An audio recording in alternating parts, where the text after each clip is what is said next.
Good morning, everyone. Welcome to this session on basic terminologies used in Geographic Information System (GIS). This presentation is designed to introduce and clarify fundamental GIS concepts, ensuring a strong foundation for understanding spatial data, mapping, and geospatial analysis. My name is Dr. Upasana Sodhuri, and I am a research scholar specializing in IT and GIS at the Center of Excellence on Land Governance. My research focuses on how GIS terminologies can enhance land management, urban planning, and decision making processes. Throughout this session, we will cover key terms and concepts that are essential for working with GIS. Whether you are new to GIS or looking to refine your understanding, this presentation will provide valuable insights. So, let's begin.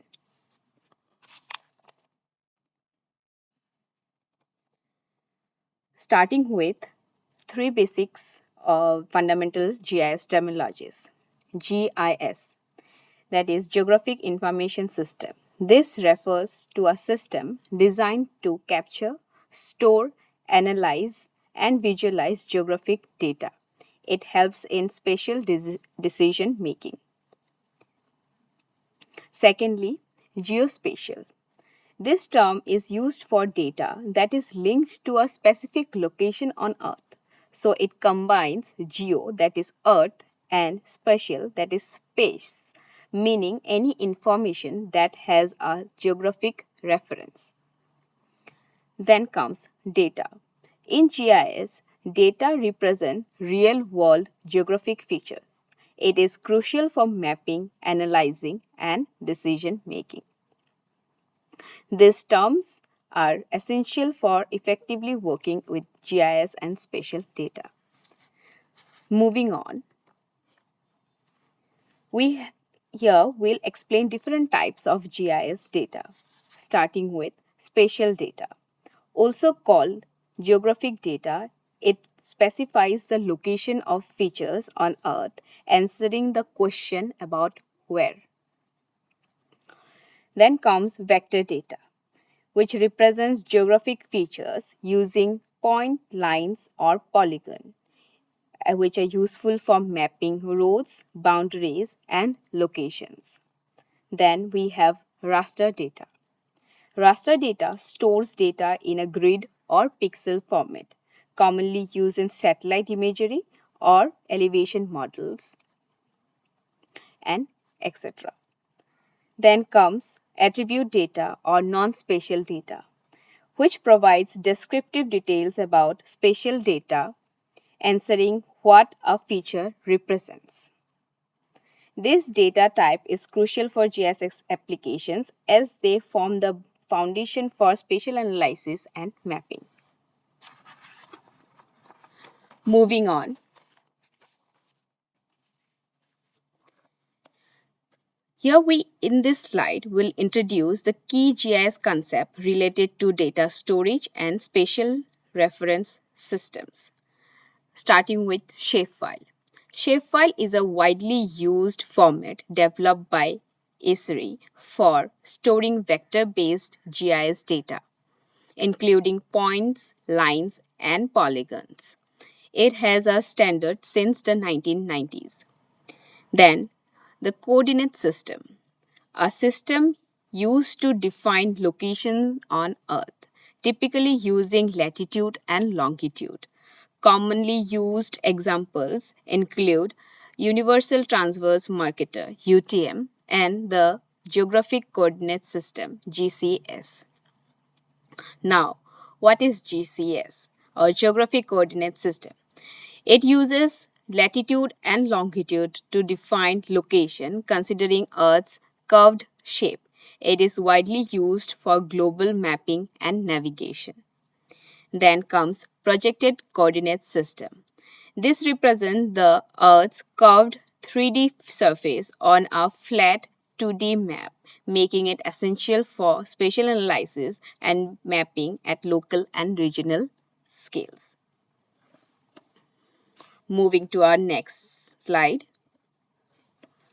This introduces fundamental geospatial concepts that are crucial for accurate mapping and analysis in GIS, starting with UTM, that is Universal Transverse Marker, a coordinate system that divides the Earth into 60 zones, allowing for precise location mapping.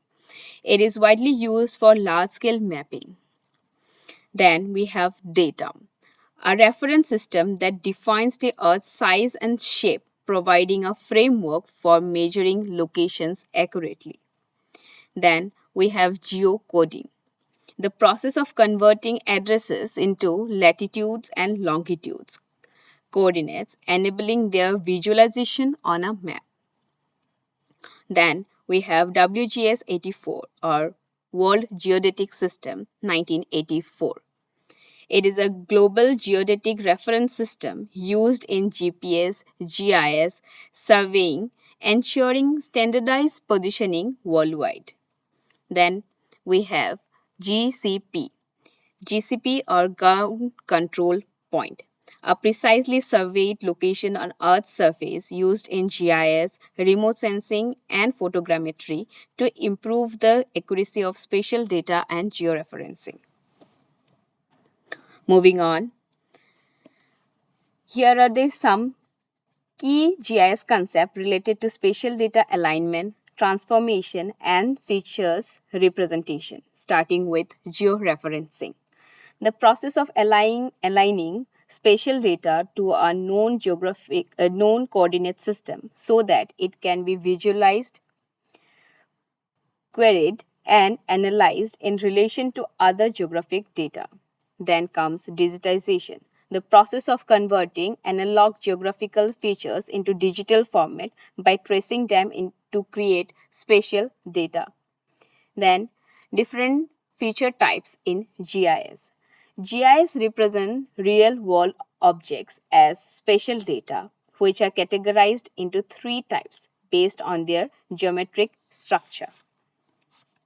And they are polygon, a two-dimensional close-shaped formed by connecting multiple points. It is used to represent areas such as land parcels, lakes, or administrative boundaries, etc. Then comes line, a one dimensional feature represented by a connected sequence of points used for linear features such as roads, rivers, or pipelines, etc. And lastly, point. Point, a zero-dimensional features represented by a single coordinate pair, that is latitude and longitude, used for precise location such as landmarks, trees, or monitoring stations, etc. Moving on, this slide introduces essential GIS related file formats and concepts for managing and displaying geographic data, starting with KML, Keyhole Markup Language, a widely used XML based file format for representing geographic data. It is particularly useful for sharing and displaying spatial information in mapping applications like Google Earth. XML, extensible markup language. This the foundation of KML, making it human readable and easy to edit using simple text editors. Then comes KMZ, a compressed version of KML file that includes additional resources such as images and icons for better visualization and storage efficiency. Then comes layout. In GIS, a layout refers to the structured arrangement of map elements such as legends, scale bars, and titles to create effective visual presentations. Then geotagging, the process of attaching geographic metadata, latitude, longitude, altitude, and place names to media files like photos and videos. This helps in location-based categorization and retrieval. Lastly, geodatabase, a specialized database for storing, managing, and analyzing spatial data and its attribute efficiently. It enables complex spatial queries and data integration within GIS applications. So, thank you all. That's all for today's session. We will come up with another sessions related to many other terminologies used in GIS and remote sensing.